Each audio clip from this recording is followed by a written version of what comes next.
The first project I have to show here today is a spaceship control panel. I call it a blinky light box. It's got a bunch of switches and lights and everything, and I built it for my son about 5 years ago when he was 6 years old to get him interested in science and electronics and so forth. Very, very simple box, switches, there's no active electronics in it, and it's designed to be as interesting to look at from the back, actually more so than from the front. Because that's how I got started in electronics, is going to my dad's TV station and seeing all the lights and switches and everything. So I wanted to recreate that experience for my son. So the other part of what I'm showing here today is the Instructables that I wrote up. So for those who aren't familiar, Instructables.com is a how-to website that includes things for hobbies, crafts, electronics, practical items.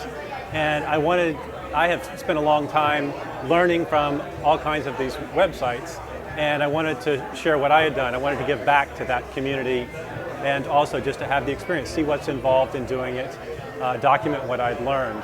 And to be honest, I did that and I kind of forgot about it for 4 or 5 years.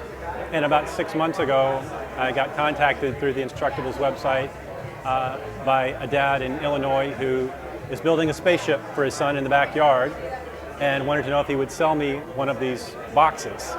And I've had those kind of requests over the years and usually decline them because, to be honest, there's too much labor in it to make it worthwhile.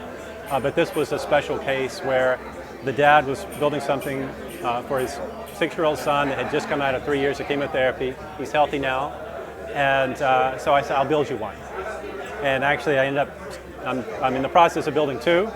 I'm showing the second one here, which is an expanded version. It takes a lot of what I've learned in terms of things that worked and didn't work on the last project. I've tried to make this one look a lot better, a lot more professional, if you will. And the next one that I'm also working on is a launchpad-based one that's a little bit more interactive.